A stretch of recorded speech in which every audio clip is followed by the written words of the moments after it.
All right. Hello, everyone. Good morning, good afternoon, good evening, and thank you for joining us for another edition of Spring Office Hours. My name is Dan Vega, and with me, as always, is my good friend, DaShaun. DaShaun, how are you doing? I'm wonderful. I'm wonderful. We have a new view We of both do. of us actually today. I don't We think do. I normally see the back of your laptop, Nope. your stickerless laptop, Yes. and yeah, Clean. and I've got some stuff going I on. was So it's gonna. like it's a whole new view. Like for the end of the year, we're changing it up. You stole my thunder. I was just gonna comment and congratulate you. Your view here is looking great. Your setup is as always, we're just always trying to improve this a little bit at a time. So it looks Set a high great. bar. You set a Yeah, high bar. congrats. And I'm looking a little clean. I got a nice little haircut for the holidays I today. didn't get the haircut that I wanted to get this morning. I was chasing down some issues, and I didn't get time. So the kids had a half day, so had to race around a little bit, and yeah, but it's the last one of the year.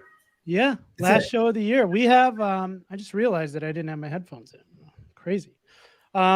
We have a really big episode today for the last episode of the year. We have a special guest with us we'll get to in just a few minutes. So I figured we'd start off by saying, hey, as always, get your questions in. If you have questions that you'd like us to answer, that's what we're here for. So go ahead and ask those questions away. If we can't get to them, we have somebody very, very smart with us who can answer questions not only on Spring Cloud Data Flow, but on everything Spring. Get those questions in and we'll see if we can't get them answered. Awesome. It's good to see some of the regulars back. That's always fun. Hello from Colombia and Uganda. Amazing. The reach has just been super fun. Yep. So welcome. Yeah, I was just thinking of the last couple shows that we've done. We've done on our workshop coming up in January on getting started with Spring. We should really ask Glenn about our agenda and see what his thoughts are on it. That would probably be a good idea. He's done a couple talks here and there on getting started with Spring, so he's definitely a good person to throw that stuff by. So maybe we'll see if he can take a look at it for us. That is a great idea. All right, so before we bring Glenn on, just want to go ahead and normal cadence of the show is we kind of get started with what's new in the Spring community. So we'll take a look at the calendar real quick. So this is again our last show of the year, and it's good because everything is blank next week. So this week we have a bunch of things coming out or that have already come out. So a bunch of Spring security changes yesterday. Spring security 5.6.10, 5.7, 5.8, and 6.0.1. Today, I will kind of show a blog article on this, but Spring for GraphQL 1.1.1 was released. So some really interesting things in 1.1 and 1.1.1. These are the changes for Spring Boot 3. So really excited to see that. I have some content coming up in the new year on some of the new things in Spring for GraphQL, so stay tuned for that. Spring integration changes today. I like the Spring integration with AWS as well, so that's pretty cool. Spring Kafka. And then, of course, later this week, two big releases for Spring Boot, 2.7.7 and Spring Boot 3.0.1, which includes the changes that we saw last week from Spring Framework 6.0.3. So those are kind of the last big releases of the year. I saw a question there. Did you? Yeah, I did. It was about upgrading from 2.7 to 3.0. Cool. There is some documentation. Let's. The migrator. It is it is in Migrator. I don't know where it is. I do know I put it in my newsletter. So let me just go there because I know I have a link in here. Justin Hopper, welcome to the show. Stay tuned. You'll recognize our special guest. So there is this guide. So the Spring Boot 3.0 migration guide. If you haven't had a chance to go through this, please check this out.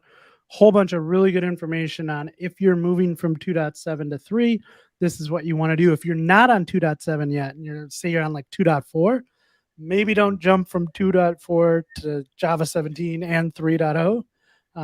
Maybe jump to 7, and then you can follow this migration guide from 2.7 to 3. Sean Noyes, welcome to the show. Justin, good to see you. I'm excited to hear how things are going for you, Justin. Cool. All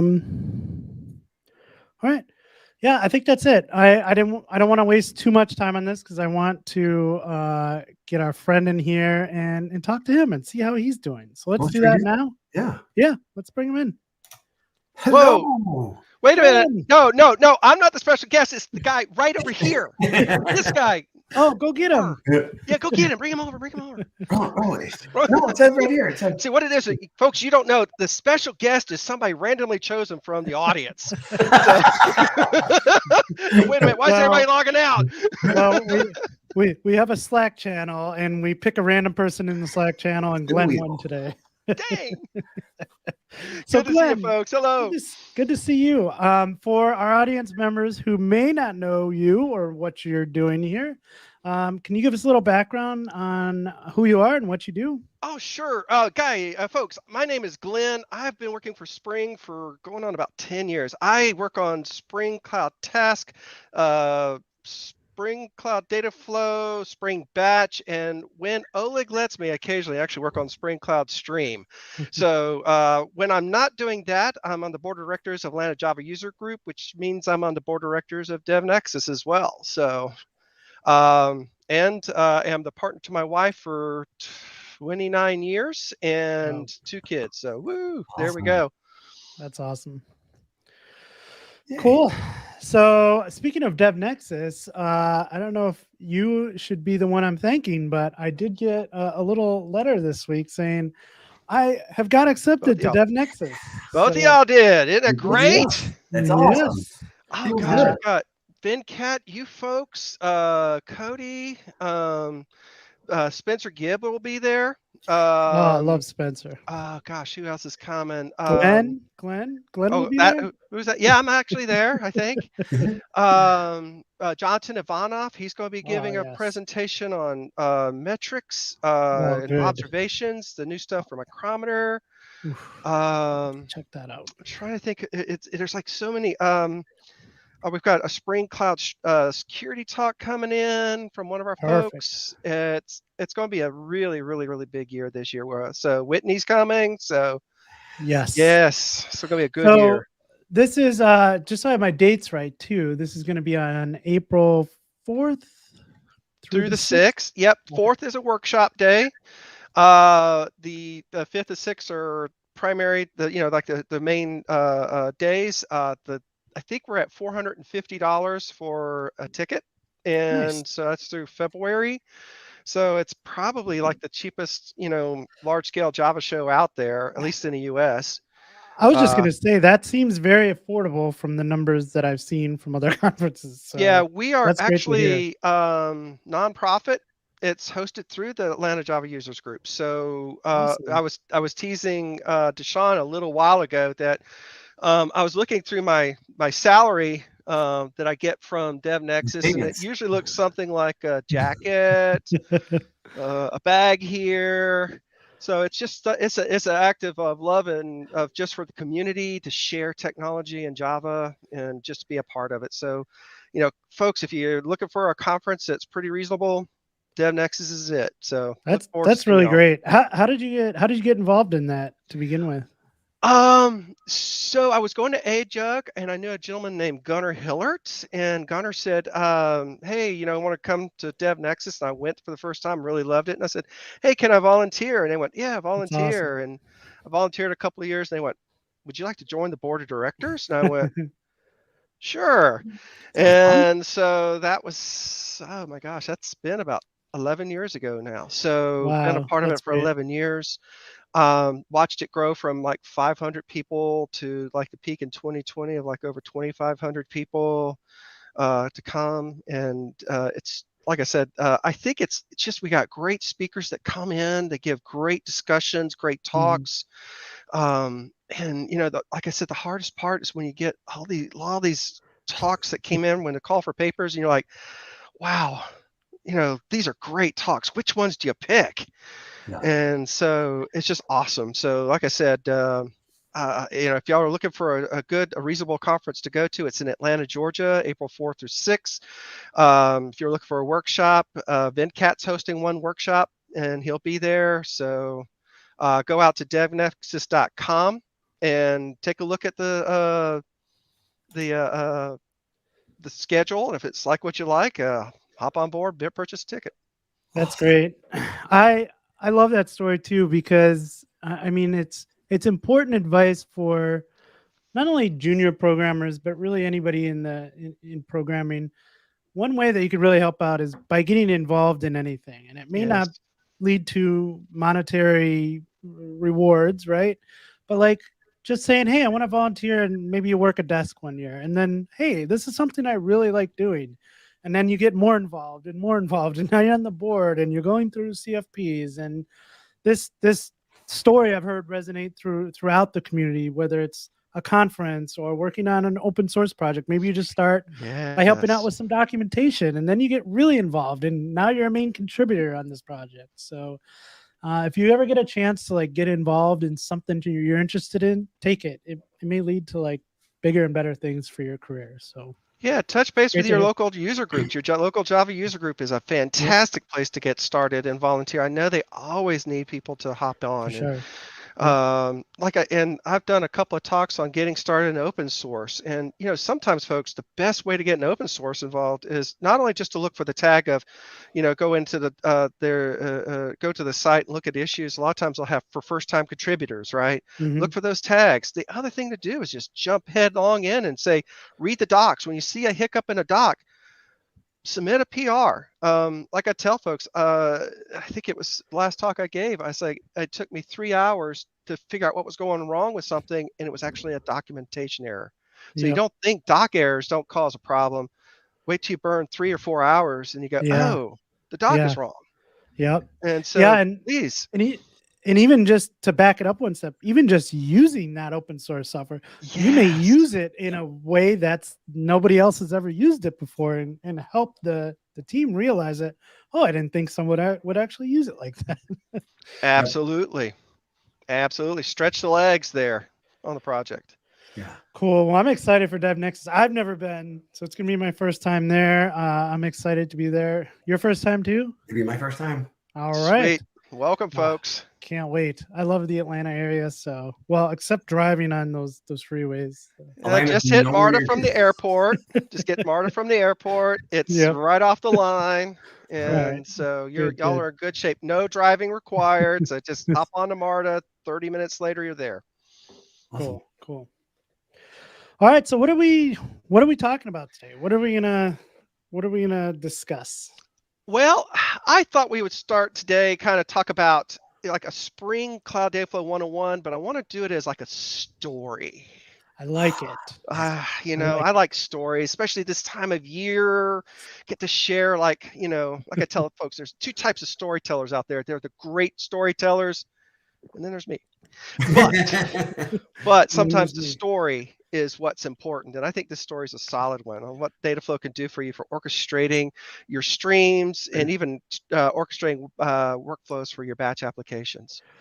That's awesome, because I think, we talk about this all the time. There's so many projects in the Spring ecosystem, really just making awareness of what these projects are and what they do. Because if you've never heard of Spring Cloud Dataflow and you just saw the title, you go, another Dataflow. I don't know what happens. And I've seen it many, many times from both the Spring advocate side and also from being in the field with VMware Tanzu, that organizations, teams, we've all done it at some point where, hey, we got this great idea to build a thing, only to find out later that, oh, it was already built, like that it already exists and it's supported over there. And I've seen it a lot.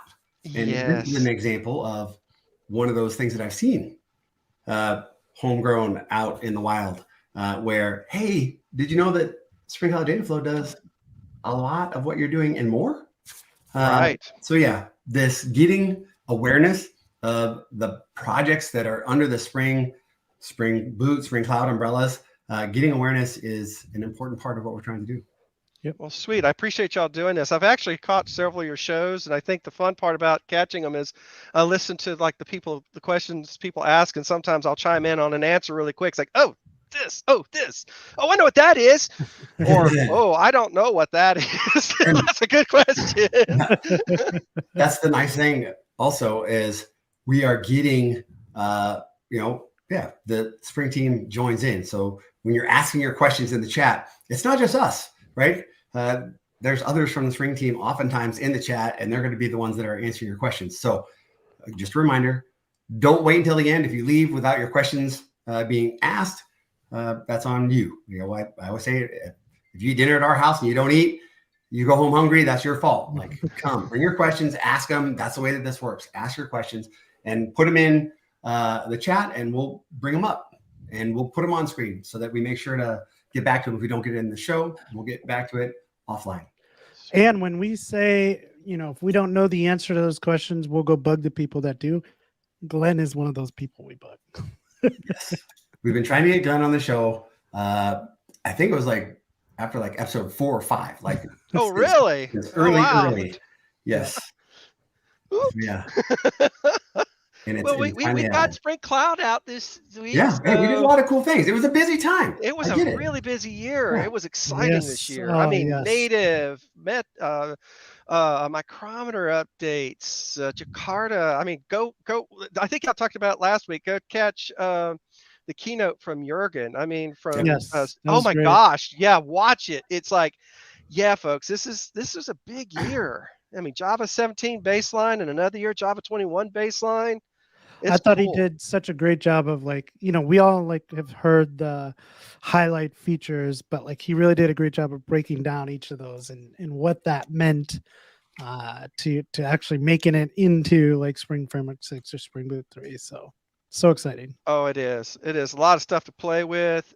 Folks, if you're looking for something spare time to do over the holidays, go out, build your web app. Go out, bring out your Spring Cloud Task app, build it, natively compile it, and have some fun. So that's a great point. DaShaun, you were going to ask the audience. We need to find out something, right? Yes. What we want to know is we want to hear from you what you're working on over the break. Like, what are you interested in? We saw one that's just recently discovered Spring Cloud. What are you doing? What are you interested in? Let us know on Twitter or in the chat. Hashtag Spring Office Hours, because we want to keep track. This is the last episode of the year, and we'd like to, still have an idea what's going on when we come back after the holiday. What are you working on over the break, DaShaun? Thank you for asking. I'm working on MAS, the Machines as a Service setup for my Raspberry Pis, so that I can reconfigure Raspberry Pis, nice. And then I have basically reference implementations of all the Spring projects that I'm working on that are going to be running on DaShaun.dev. So it'll run on Kubernetes, running on Raspberry Pis with Knative serving and Knative eventing, and we're going to connect the dots. So all of these things that I've done as parts, I'm going to try to pull it together over the holiday break so I can have something up and running. Those are the most fun things to do, just to hack on stuff and get everything to work. So yeah, we want to feel or I like to feel like I'm in the same seat. I'm running into the same problems. I love working on problems that the community has shared. I've got somebody that I met at SpringOne Tel Aviv, and they were running into an interesting problem that, it's one of those that should work, but it's tricky. So I'm enjoying working on these problems that I'm hearing from the community and contributing back. Cool. Glenn, you got anything going on? You got any projects? Yeah, so there's an experimental project from Spring that's called Spring Modulith. And I am beginning a deep dive on that myself. Awesome. Nice. So that definitely sounds interesting. I saw an abstract of it, and I saw a talk on it. So interested to see where that goes.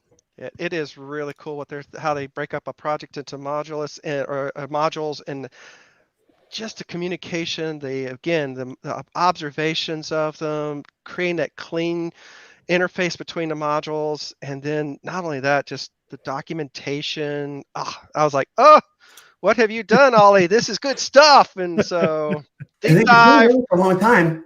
Like his talk, his approach has been around for a long time. and now it's actually become a part of Yeah. under the Spring umbrella as a experimental. Yes, It's yes, it is awesome. awesome. So I've loved it. So let's jump in. I'm bringing questions up on the screen just so we can circle back to them. Justin's doing something really cool. He's working on getting away from Drop Wizard and heading towards Spring Boot.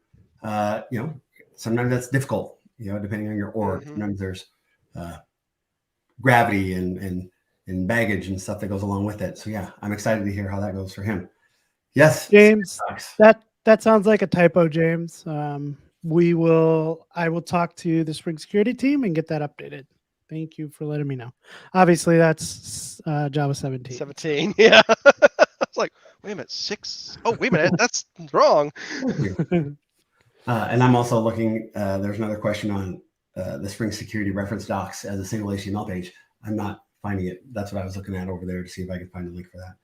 I know we had an API doc issue too with the Spring reference, Spring framework API doc. So cool. We appreciate that. Any of those things that come up, get them to us. We will get them to the appropriate people. So, Glenn, we are going to hand it over to you. Oh, whoa. Rock and roll. Woo-hoo. Let's get started, Enjoy. folks. All right. And well, hello, everybody. I'm ready to get started here. Let me go to full screen mode here. There we go. So today, there we are. So today we're going to be covering orchestrating streams with a little bit of Spring Batch in there. It's a Spring Cloud data flow story, as we talked about. I love telling stories. Oh my gosh. So with that being said, let's see. Even my little remote works. This is going to be a good day. Yes. Or actually, it has been a great day. It's just going to get better. So our agenda today, we're going to be talking about taking a function, a Java 8 function, and making it into an event-based application. But any application in isolation is kind of boring when we think about event processing, right? So what we're going to do is we're going to take and create a Java function. We're going to make that function and put it in an app without writing any additional code, make that app an event processing app. Then we're going to use Spring Cloud Dataflow to orchestrate a solution and create a stream for that, which is going to utilize our app. Then what we're going to do is, I get bored so easily. So what we're going to do is I'm going to add a little bit of some features to that stream and add to it. So we're going to kind of do a little mutation, not bad mutation like bad sci-fi movies, good mutation like good sci-fi movies, right? So with that being said, once we do that, we're going to be storing some data into a database. And then what I want to do from that point is actually use that data in a database and generate reports from an ephemeral application. If you want an application that starts, does something, and ends. Sounds strangely like a batch application, doesn't it? Well, with that being said, let's get started. Buzzword bingo, the tools for the day. All of our apps are going to be Spring Boot applications. The function that we're going to be using, we're going to it's going to be built with a Spring Boot, and we're going to be pulling in a Spring Cloud Stream dependency, and we're going to just see a little bit of code be transformed into, again, that event-based processing application. But when it's time to do our report, we're going to be using Spring Cloud Tasks and Spring Batch together so that we can have an application that can be deployed to a cloud, be a good citizen of the cloud, but give us that quick ephemeral app that starts, does its work, and ends. In this case, generate that report. And then we're going to be orchestrating all of this good stuff through Spring Cloud Dataflow. I must provide a definition for Dataflow, but we could think about it this way. Dataflow allows us to orchestrate the creation of our streams and the deployment of our streams. It can even go in and update, apps don't stay stagnant. They change. So Spring Cloud Dataflow allows us to update and even roll back apps that are deployed in as a part of our streams.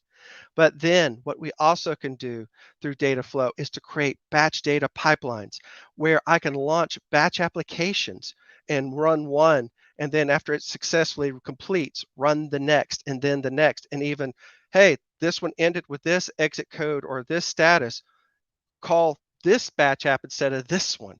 We could do that, run batch apps in parallel. So we create these workflows through Dataflow. We're going to even show you how just to create a simple one today. orchestrating streams. When we talk about orchestrating streams, I can't talk today, we're going to have 5 primary steps.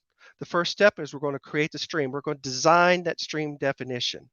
Then we're going to deploy that stream, and we can deploy it to Kubernetes, to Taz, or to my local machine. For simplicity today, we're just going to be deploying it to my local machine today. But then I want to mutate that stream. I want to add features to that stream. How can I do that using data flow and thinking a little bit with my enterprise integration patterns? Well, I might be able to use one of those patterns there. And then lastly, when we're done with our stream, let's undeploy it. My base stream today. So today we're going to be writing the name transformer, but then I have these 2 other apps. An HTTP app that's going to be receiving, if you will, a name, just sending in a name, and it's going to have a listener ready to catch that. It's going to in turn take that name and drop it onto a messaging framework, or what we can also call messaging middleware. A messaging middleware is basically a Kafka, a RabbitMQ, a Kinesis, a Google PubSub, or whatever favorite messaging framework that you like.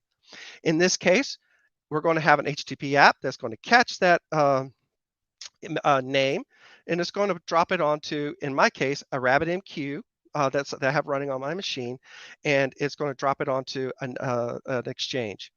The name transformer is going to pick it up, and then it's going to transform it and basically, make a JSON representation of that name, and then drop it onto another exchange where we're going to have a log app pick that up. The cool part is that we're going to run and create a name transformer. The others we're going to run, the HTTP and log, actually come from another project. So write this down. It's called Spring Cloud Stream Applications. This is a project that has about 60 sub-projects in it, or maybe 50, somewhere around there, of various apps that you can use as a part of creating your stream. It has various sinks, processors, and sources. I actually got that backwards. A source is like our HTTP. A source app is what will go out and pull data from another system, pull data from a database, FTP, or in our case, receive data from an external system, in this case, HTTP. It will then take that data and drop it onto the messaging exchange, or the messaging framework. Well, that's what a source does. And the best way to think of that is a Java 8 function that is a supplier. Thank you, supplier. But then we're going to want to have a processor. And a processor we could think of as a Java 8 function, and its job is to transform that data or to enrich that data or even route that data. And then once it does that, it puts it onto another, in our case, exchange or topic. And then we have a what we call a sink, which is we could think of as a Java 8 consumer. It picks up that data and takes action with that data. That action could be to write out data to a database, write data to a file system, send out an email, send out a message on Slack. So we have these 3 types: source, processor, sink. And when we go back to the Spring Application project, Spring Cloud Stream Applications, we can go in there and they have a bunch of sources available for us, a bunch of processors there available for us, and a bunch of sinks for us. And what we can do is we can take those sub-projects down and build them and have that given application ready and available. Or I can pull those apps binaries directly from Maven Central, or pull the Docker image directly from Docker Hub. So in this case, we're going to write the name transformer, but I'm going to use the precompiled versions of these binaries for HTTP and log and pull them in from Maven Central because, again, Spring Cloud Stream Applications made those available for me. The function, it's just basically this. It's going to take in a string and return a string. The function is going to first off just do a system.print.hello and just print that out. And then it's just going to kind of create a JSON representation of the name that we pass in. Something very simple, very easy. As a matter of fact, you're going to see me do a little bit of copy paste because when I do demos live, I always mess up. So I try to make it as easy as possible. So today I'll be doing some copy pasting. Don't tell my mom. So I think it's time for us to begin orchestration.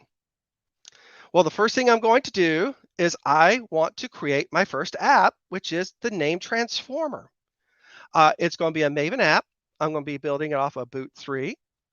My group will be io.spring. My artifact will be name app. And it's going to be a jar. I'm going to use Java 17 as my baseline. And then I'm going to add my dependencies. The first dependency I'm going to add is my stream, and Spring Cloud Stream. The second is I need to tell Spring Cloud Stream what binders I'm going to use. And you're like, what's a binder? Well, a binder basically says, Spring Cloud Stream, I want you to hook into a RabbitMQ framework, right? So in this case, I'm going to be hooking into RabbitMQ. But if I wanted to, I could also go in and add like a Kafka, because Spring Cloud Stream says you may be taking data in from a Kafka and outputting it to a Rabbit. So I would go in and add that as a dependency, right? But today we're going to be reading directly from a RabbitMQ exchange and writing out to a RabbitMQ exchange. So I'm just including this one today. I'm going to go ahead and generate my app. I am now going to go ahead and unzip my app. I'm going to go to IntelliJ.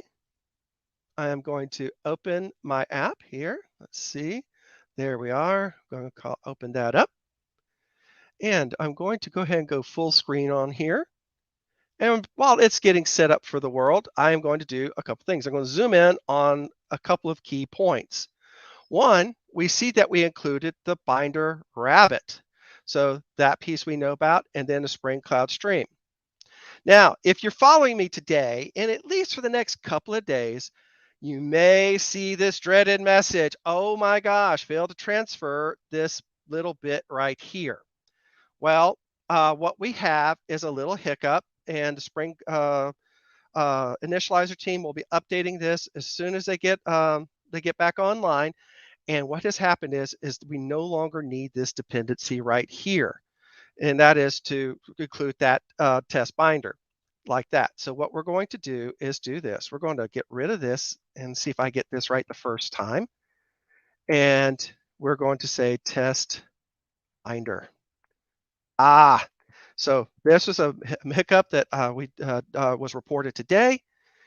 And we hit refresh and we see now we're at green. So just when you pull it down and you're playing with it for the next couple of days, remember to replace that one bit with Spring Cloud Stream Test Binder.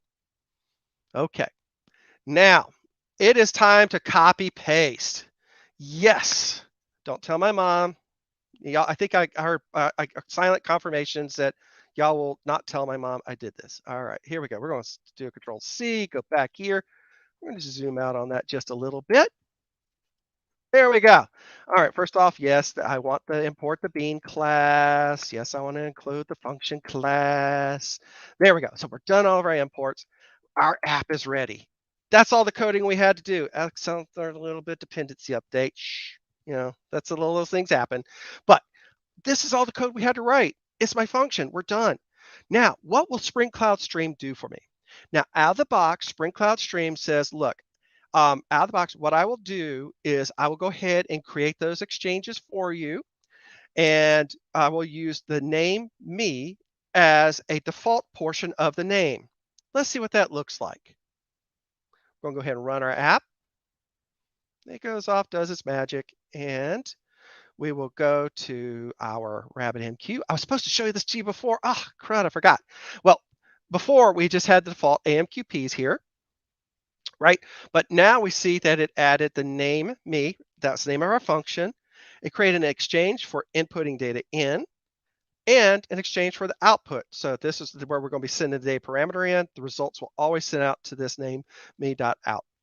But let's test it. So I'm going to go to the name me in, select that. We're going to go to a publish message. We're going to put that right there, and we're going to say DaShaun.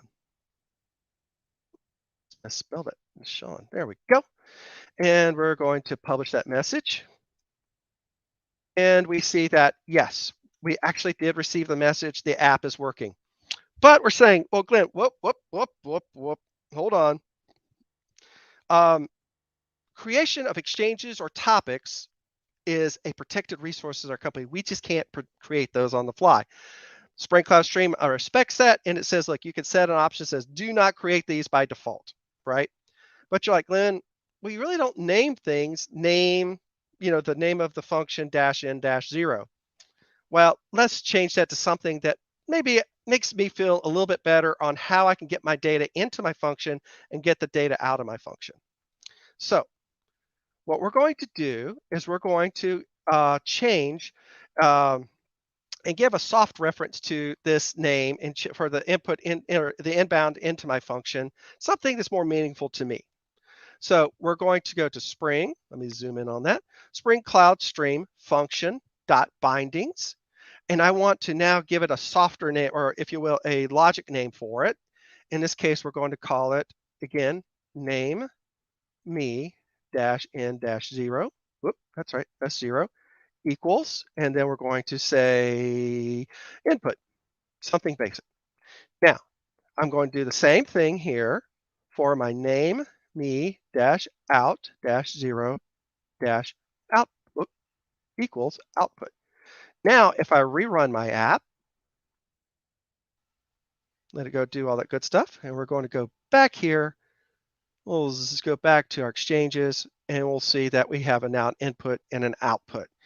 Now what I can do with that input and output, I can set destinations, set the properties, do all sorts of cool stuff with that. With something that's a little bit more meaningful than name me -n0, it's going to be just input and output. Now, we're going to stop this app. Now we're going to build it. Now, what I'm going to do is I'm going to do something a little different, and it's just for education purposes. I'm going to build the app, and I'm going to make sure the app is actually put into my local Maven repository. And we'll talk about that, why I did it that way right now. Let's go to Spring Cloud Dataflow. Finally, we get the data flow, right? So Spring Cloud Dataflow says, look, I will be able to, we'll allow you to orchestrate your streams with various applications, and we can also create the batch workflows with all your various batch apps. But I need for you to tell me where those apps are. So I want you to register those apps and tell me where they're at. So right now, Dataflow is able to, you can actually register apps that are in a Maven repository on your file system via HTTP, or even via, if you have a Docker container, it can actually specify the Docker container. Right now, I'm going to go pull this from my local Maven repository. And the way that I'm going to do that is I'm going to give a name for my newly created app, and I'm calling it name transformer. It is a function, which is going to, again, take input in, do some work with it, and then return it. So it's going to be a processor. And then I'm going to tell it where to go. I'm going to zoom in on that so y'all can see a little bit better. Maven : //io.spring : name app. Looks like I may have done this before, folks. Cheating. So, well, I always practice, right? So in this case, Maven io.spring name app.0.01 snapshot. Okay, so we're going to import that app. And if I go in and say, just show me the processors, and we scroll down, there's my new app. I've registered it. Now, I have already pre-registered all the apps that are available in the Spring Cloud Stream Applications project. And that's the reason why you see all the good stuff here, including the, what did we put it with? Oh, that's processors. That's right. Glenn, wake up. My goodness. Go to source, and we can see that it has HTTP. All right, we'll go back to filtering on processors. Now, we're going to create a stream, folks. I am so excited. This is cool stuff. All right, so here Glenn, just 1 second before you get into a stream. Yeah. So Spring Cloud Dataflow, this is running localhost 9393. That's correct. I've never used this. So this is a project that you run locally then? Yes, absolutely. Thank you for asking that question. Great question. So let's go ahead and stop. Now I'm going to go here and say, Glenn canned it. So there's a project out there called Spring Cloud Dataflow. You can Okay. pull that project down and build it.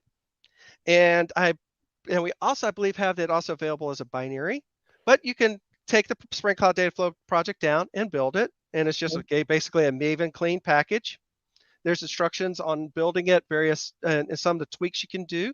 The documentation is really cool. You can go to dataflow.spring.io right here.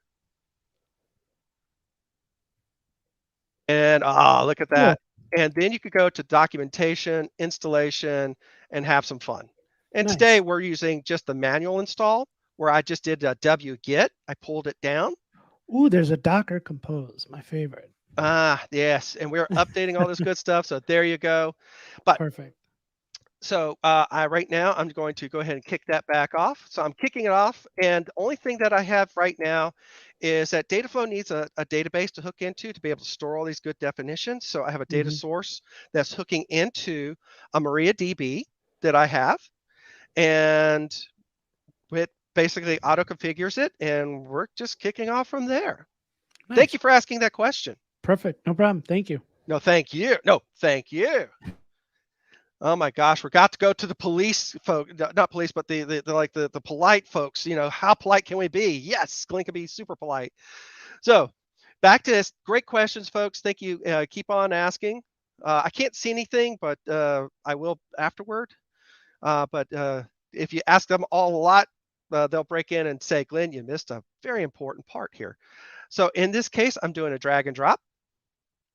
And I can go here and I am doing drag and drop here where I have my HTTP, connect it to the name transformer and hook it to the log. And we've created a definition. Also notice as I did this, it was updating a DSL. So I can actually go in and create a DSL, which will, and I'll show this in a second, which will also update this diagram. I can go to options and I want for my server from HTTP, I want to listen on port 9900. Update. Now we're going to create the stream definition. Now I'm not deploying this to the real world. I'm just declaring a definition. And we're going to call it name stream. Seems like I might have done this before. Let's see. There we go. And there we go. And now I have a stream definition. It is not available, but now I want to deploy it to my local machine. Oh, there we go. Deploy. And right now, at this time, I could actually, at deployment time, set properties, but I actually set the ones at definition time, so I'm just going to go straight for deploy right here. Okay, it's going to deploy that stream out to the real world. And it says it's successful, and we see that it's deploying the stream.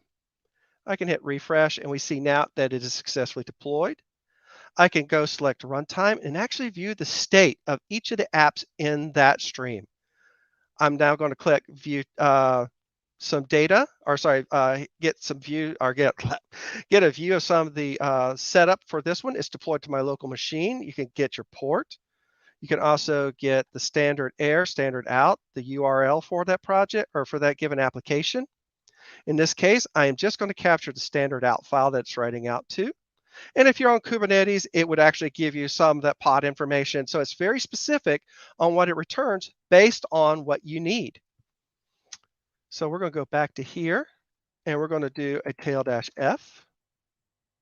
And we see that that app is running. Now I'm going to go in and send a curl command that's just going to send a text plane of DaShaun to port 9900. And we see that it made it all the way through and then took that data and wrote it out as what? A JSON. Repeat that and do a Dan. And there we go. Now, folks, I'm getting bored. I want to do something more with this data. So I want to change the behavior just a little bit. I want to take this data and store it into a table named names. So ingenuitive of me. And have a column in there named name. Okay, I'm not that original, but we try.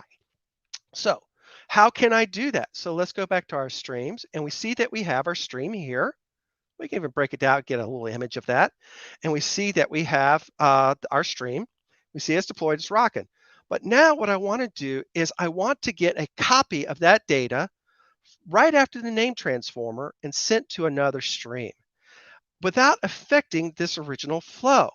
Now, if I look I think about the enterprise integration patterns, there's one called a wiretap.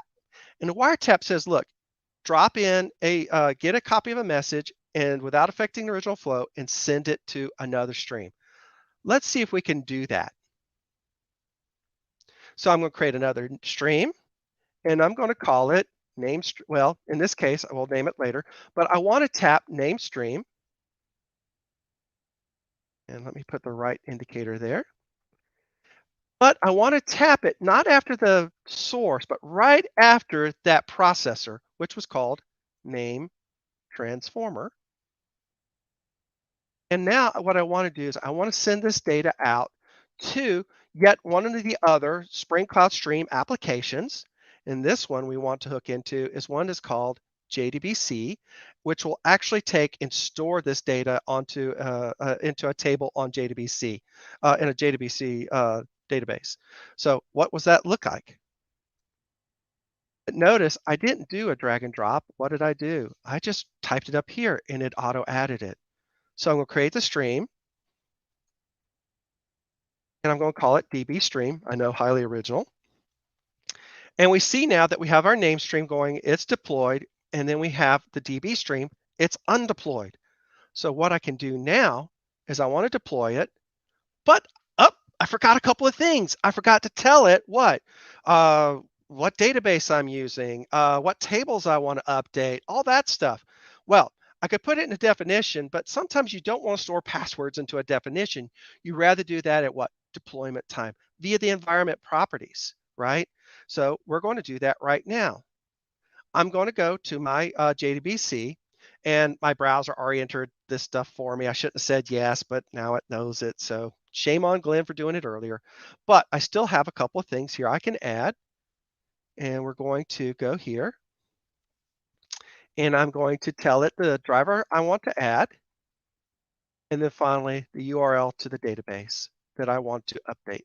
And that's right here. Now I have told it where I want to put the data. Now I want to go back in and tell it two more things. What table name do I want to insert to? Names, column name. I'm going to update, and now I'm going to deploy this app to my local machine. Again, we see that it's deploying. And we hit refresh, still deploying, and now it's deployed. Let's go here and hit refresh on my handy dandy database visual tool here. And we see we have the table names. It is empty. But now if I go in and I say, send in Dan, send in DaShaun, we see that that data is still flowing up here. But now what? It's also inserting into the table. So we can actually go in and change how our streams behave by adding more apps to, or be able to take and tap off of that and add add new features to our streams as an existing stream lives. And we can also change the dynamic by adding and removing new streams from this base stream. It's pretty cool what you can do. But I'm bored again. I want to change the behavior of my app, right? I want to go into my function. Let's go back to here. And I want to do something a little different here. I want to change what I output from here. Well, before I do that, I want to create a new version of my application. And we're going to change this to 0.0.2. And I'm going to change it here where I will say, hello, space for that name.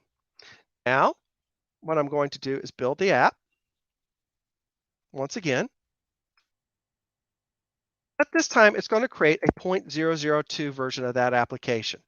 So as that's building, how do I tell data flow? I've got a 0.002 version of that app. So let's go back to the add apps. We're going to just filter this so we can see the good stuff a little bit faster. And we're going to register another app, but strangely, it's going to be the same name. It's going to be a processor. The Maven is going to be the same, except what? I changed the version. Now, when I import that app, we'll see that the name transformer has 2 by it. That means that I can go in and I can either set defaults to using the original 001 or 002, and I can make that a default. But right now, I'm just going to leave that alone. But what I want to do is go back to my Streams app here, and for my name stream, I want to update it so that it will use the 0.02 version. We'll update that stream. Now we see that it's deploying. And what's happening now is Spring Cloud Dataflow is bringing up the new version of the app. And when it says that that app is green, it's going to redirect traffic to what? To that new application. Or that new version, I should say. So we see that now it's deployed. Now when I send in DaShaun and Dan, there we go. We see hello Sean, hello Dan. We go back here and then we do a refresh and we see that in the database. Now, I messed up. I shouldn't put hello there. Well, let's get rid of it. So how can we do that? Let's go back to name stream. Let's select update again. Now I want to roll back. I want to go back to the original version. I'm going to update the stream, and it's doing that same process again. It's bringing up the .001 version, and when it's ready, it transfers the traffic to it. And now when we go back to here, we'll send Dan and DaShaun, and we're back to our original version. And we could go here and hit refresh, and we see that now we have 6 entries. So the cool part about what we just saw is I have the ability to add new features to my stream by just creating tabs. I can change and update the elements in my app by updating the versions, removing versions. But also, at some time, I may not want to have my store to the database. Maybe I just want to keep writing it out to console. I can undeploy that app without, again, affecting the original. And we can see that we now have 8 entries here. But if we go to the database, what? We only have 6. And that's because I can change that behavior of how that stream behaves by adding and removing streams on that tap off of the original. Now, I have taken and I've got data in the database, but I want to do something with that database. I want to create that report. How can I do that? But there's a couple of rules I have. I want to write an app without having to do all the boilerplate, having to write all the code that reads the data from the database, write all that data, write all the code that takes to write it out to the flat file. I really just want to focus on just the processing bit. I want to remove that hello part that I have for some of that data when I write out the report. But also I want to have supported transactions through configuration because I don't want to have to write that. I want to do that through configuration. And I want to add the ability whenever I want to, that if the app runs and it fails halfway through, I want to have to be able to easily add the ability to say, I want to restart at this location. How can I do that? Well, I think there's a project out there called Spring Batch that makes my life a lot easier. The good news, folks, is that I've already got an app available out there that can do that for us. And I'm going to zoom in here. There we go. And the first thing I want to do, this is a Spring Batch application. Let's zoom in a little bit right here. We're seeing that we have our Spring Boot Starter batch. I'm also pulling in the task. We'll talk a little bit about that in a second. And we can see that it is just a regular Spring Boot app. Now, the one thing I will say is that Spring Cloud Dataflow currently is the 2.10. And while it did support the Boot 3 for Spring Cloud Stream apps, it still has to only support only supports 2.7 boot apps for the batch side. We are working on that, but for right now, it only supports boot 2.7 when launching batch applications. All right. Quick Go question, ahead. Glenn. For just those who may not know, Spring Batch. Yes. What would I reach for this project for? What is a high-level overview of what I might use Spring Batch for? Oh, thank you for asking. That is a marvelous question. So imagine that we wrote, the first portion of what we had was basically a stream event processor. We were handling events, right? And as these events flow through the system, we want to handle that data at that time. But sometimes we want to handle data at a specific point in time. And what we want to do is to be able to bring up an app, it to do the work, and then terminate. There are certain business cases where this is particularly valuable, especially when like we're generating bill runs, again, billing reports. I've seen even people use it for manufacturing, where they say we want to go ahead and begin a run of creating what we call silicon wafers, and we want to just start the process and then run that process for X number of hours or particular units and then terminate. So the advantage is that your app starts, does the work, and then terminates. So I can reduce my cost by not having an app that's always running, just waiting for that trigger to kick it off. Oftentimes, these are apps that are scheduled so that you can have it scheduled based on a specific time, or even scheduled to run at based on a specific event. Spring Batch offers us the ability to be able to simply create these types of ephemeral apps to do that reading of data in, the processing of that data, and then writing those results out, and then terminating, but giving you a history of what was actually done. And we'll demo that. Dan, does that answer your question? Yeah, for sure. And then the batch is like, hey, I have to do a whole bunch of things, right? Like if I just had to take in one thing, I would use maybe like a serverless function for that case. But in this case, it's a batch. Like I am processing a lot of things at one time. That's correct. In our example, we're using just a very small data set of 6, Right. but it can scale up. That's exactly it. I've seen people process literally millions of records through batch. Cool. Right. Thanks, Len. No, thank you for asking. People, keep the questions coming. I appreciate it so much. Okay. And sometimes I get talk so fast and it's just like, what's he talking about? And so thank you for giving me a chance to pause and explain. So thank you folks so much. Well, let's go back and talk about what batch can do. In this case, I want to have an app that reads the data, processes the data, and then writes the data out. And for that, I need what we call an item reader, an item processor, an item writer. So I will create a bean for a reader, and it's going to read data from my database. In this case, we're going to be reading from the names table as we've been showing. And we want, as we read it, we want to also send that data to an item processor.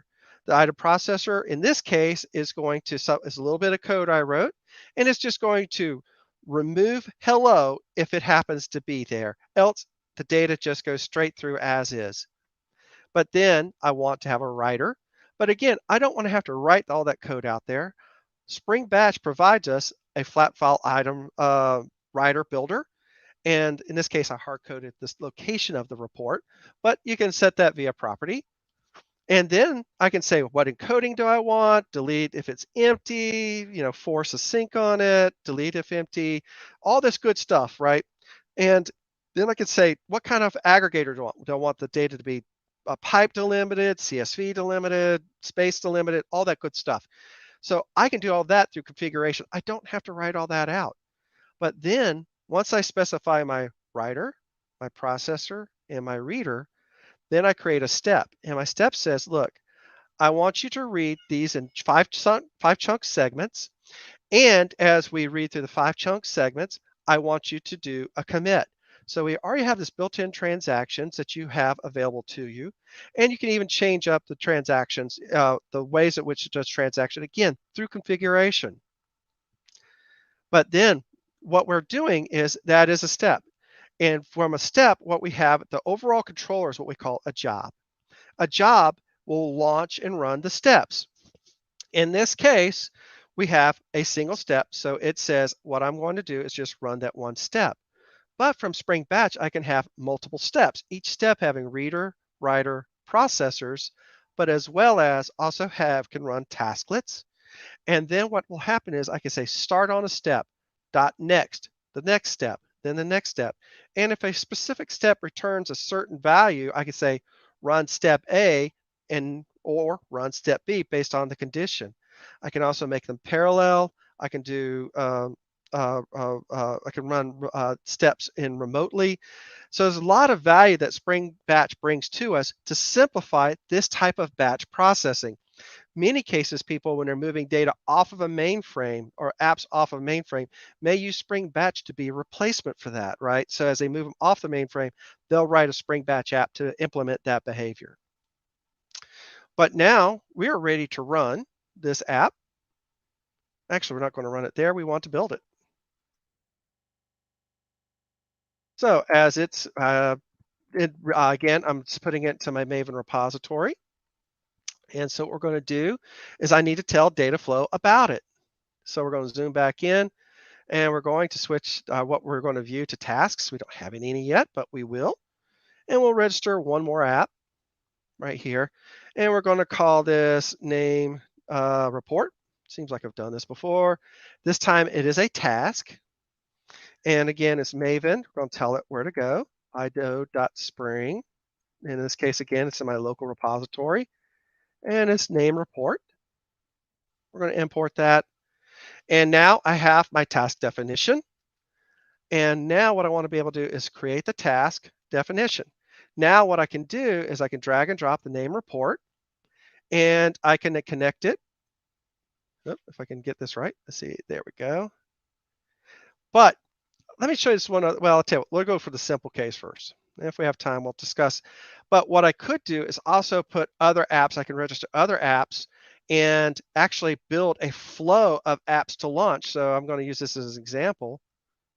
What if I wanted to run 2 name reports? One, run it once and then run it again, maybe separate it with at deployment time or launch time with different properties. Maybe I want to handle the data in different ways. I could certainly do that. And it would, in this case, what we see is it would run name report and then next run the next name report. In this case, we're just going to run it once. But you could set up workflows like that. In this case, we're just running a single name report. And we'll call it name report instance. And what we're going to do is launch it. And it's going to go off and hit the database. And from here, what we can do from Dataflow, let me zoom out just a little bit. There we go. It's already run and complete. Spring Cloud Task basically tells the application to record valuable information about that given application, such as start time, the end time, the application properties, of course, with appropriate redaction, and be able to store all that data, the arguments that went in. But the other thing that we also see stored is details about the batch job itself. I can go in and remember it was a single step batch job. I can go in and view information about that batch job, how it ran. It had 2 commits. Remember, I was chunking at 5. I read, I read 7 records. Or no, sorry, I read 6 records, 6 writes, and I could see my commit count. I could capture all this information and even go here and view the log and see what was the status, how is it behaving, what was going on with that given batch application. So the cool thing here is if for those folks that have used Spring Batch in the past and they used what we call the Spring Batch admin, you'll notice that it is no longer supported. It's because Spring Cloud Dataflow is the replacement for the Spring Batch administrator. Well, folks, the one thing that we're going to do before we leave is I want to clean up a little bit. Is the other thing that we can do is when we're finally done, we can undeploy all our streams. Remember, the task is already run and completed. That batch job, it's already done. I don't have to stop it. And then I can, at any time, destroy that definition. There we go. So, folks, I want to thank you for spending this little bit of time with me. And I appreciate it. That was awesome. DaShaun, you're on mute. We have lots of good questions. So let's do this. Okay. Yes. So first of all, James Hayes asked, does this work with Cloud Foundry? Yes. Yes. Yes. Yes. It is very, very popular on Cloud Foundry. Answer that. Aaron Gershman, thanks again for joining. I'm a big fan. Aaron, also one of the Cloud Foundry experts. Yeah, hands down. Naga, I hope I'm saying the name right. BJ, where can we see HTTP and log? Can we make a source place a payload into two or more exchanges in parallel? So first of all, HTTP and log, those are the examples of the applications. I posted the link. There's dozens more there. but can we make a source put a payload into 2 or more exchanges in parallel? Yes, absolutely. Yes, it could be supported that way. I forgot the name of the pattern, but that is doable. And because the default behavior is if I tell it to go to 2 different exchanges, it's going to round robin. You could set the policy to send it to both. Okay. Policy. Awesome. Oh, that's through properties at the deployment time. All right. Mohammed, does Streams support Apache Camel enterprise integration patterns or equivalent? I'm going to answer. I'm going to say my default thought was because I have a Apache Camel for Spring Cloud Stream, I can connect it in. In this case, Spring Cloud Stream Apache Camel. Well, Spring Cloud Stream is built on Spring integration. Yep. So any type of enterprise integration pattern you can think of, Spring think about it this way. So Spring integration is an implementation of the enterprise integration patterns, right? So it is like Camel in that way. And when we look at it this way, Spring Cloud Stream is built on Spring integration. Therefore, most of the patterns that you can see on enterprise integration patterns, Stream has got you. You're Awesome. in good shape. Um, Routing, scatter, gather, all that good stuff. Filtering. Yep. James had a follow-up question. How does the add app work? I think we showed it a bunch of times, but he also asked, does it require Docker? You showed you were just doing a Maven clean install and you're putting in your library and you could include it. Yes. One of those patterns that we've seen in Cloud Foundry and Kubernetes is you can take that task, sync, source, whatever. You can take those things and make them Docker containers. Right? Absolutely. Yes. And then we can, just add Docker containers as part of our flow. Yep. As a matter of fact, when you deploy to Kubernetes, the Docker is the preferred container. Well, not preferred, but is one of the containers that it supports, and Dataflow deploys those Docker containers to Kubernetes. You just tell Dataflow, I want to use Kubernetes. So let's jump to the next question. How does this scale out? Okay. What do you mean by scale out? Right. So, my limited experience on here is when we have those large batch applications, we were able to configure Spring Cloud Dataflow to say, hey, I want X number of instances. Here's how I'm going to grab this many instances or this many items off of the stream per instance of this Docker image, for example. And that's how I would horizontally scale via properties. You could tell it through a deployer property how many of particular instance of an app that you want. So I could say I want 5, a classic scenario. So the source is fast, the consumer is fast, the source is fast and the sync is fast, but the processor is slow. I can say, deploy 1, 5, 1. Yep. 1 source, 5 processors, 1 sync. Awesome. Absolutely. I think that was all of Mohammed's questions. Another name, hard to pronounce, Evgeny Kopeyev. Does it work with reactive functions, Kotlin coroutines? What about back pressure? In that case,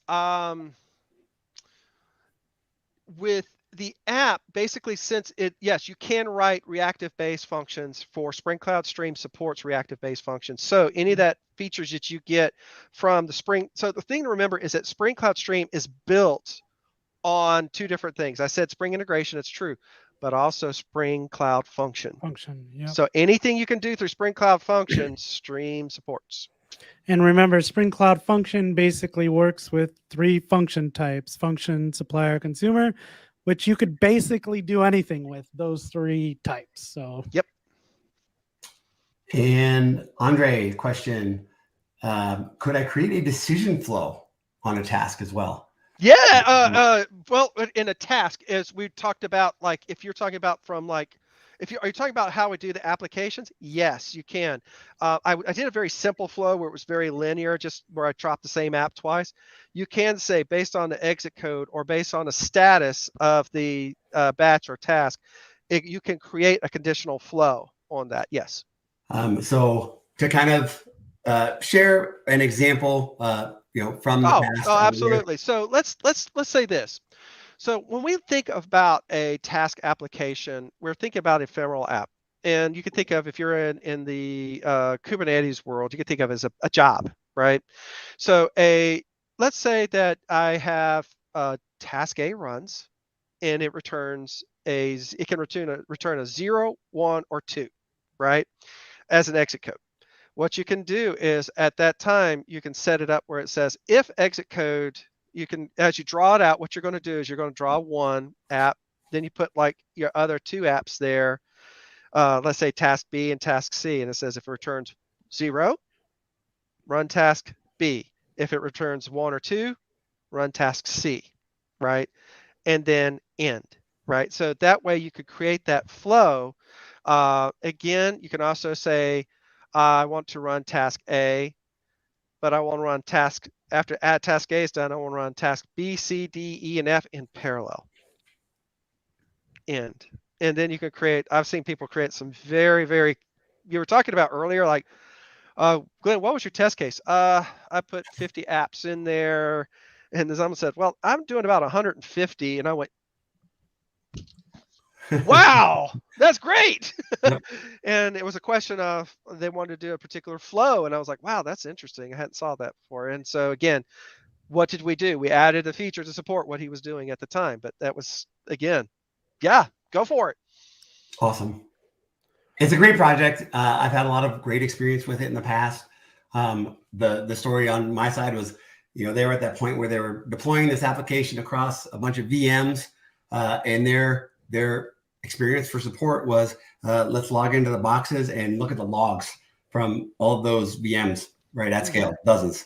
And we used Spring Cloud Dataflow to pull the logs into a central spot, dedupe, and have a central location where they can see the logs from all of their.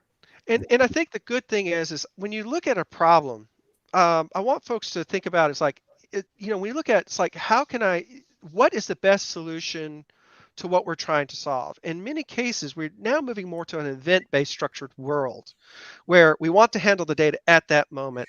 But then what we also do, we've seen where people go in and they create these basic flows and they're like, I wish we'd done this, this, this, and this.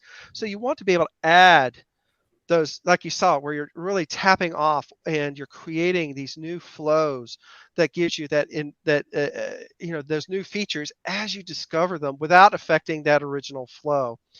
And that is the goal. But then again, you also have those things. That's great. I've got, we need to run a report that's going to head off 1 million or 2 million or 500 million records. I need to read them in, do this processing, and generate this type of result. It could be even, we're sending out all the emails tonight so let's go through and read all these records from a database. Let's send these emails out to all of our employees or whomever, our customers. And, maybe it could be their stock reports, right? Perfect batch implementation. Let's kick it off and let's do it, right? One of the things you said just a second ago was like the logs, event streams. Like for me, one of those things that are kind of stuck is like logs are event streams. Like there's so much that you can do just with logs and handling logs properly. So yeah. Beautifully. Yes. This is good stuff. Well, we ran over a little bit. We had a couple of questions. No, like this is good stuff. There's good questions all the way across. This is a very good session. I know that I'm going to be reviewing it. And I think what I want to do is I want to turn this into something on our Tanzu Developer Center of like how to go through this exact same setup, how to set it up on your laptop using the Docker images, using the Docker Compose examples, and just walk through the same example because it's a powerful tool. I'm super excited about the latest release, and thank you so much for the presentation. Well, folks, thank you for inviting me. And folks, it was just a pleasure to be here for our community. Keep in touch, open issues, ask questions on Stack Overflow, reach out to office hours, and look for us at the conferences. We're excited to see y'all. Specifically DevNexus. Yeah, well, maybe that one too. Oh, but let's not forget what happens. We have Spring 1 Essentials coming up too. Yeah, that's right around the corner. 21st, right? Right around the corner. Oh my gosh! And so I think I see somebody that might be keynoting. I'm trying to. Who's that? Who's that? Yeah. Oh, this person right here. This person right there. Yep. Yeah. Cool. Yes. Good well, stuff. Glenn, thank you for joining us. Thanks everyone for being here again for our last episode of the year. Thanks everyone for kind of welcoming us this year on Office Hours. We've had a lot of fun doing this. It will not stop. We have big plans for the next year. So we're looking forward to that. Looking forward to all the things we can do with this program here. So with that, we'll leave you. We'll say happy holidays and happy new year to all of you. And we'll see you in the next year. Happy coding, friends. Take Bye. care, folks.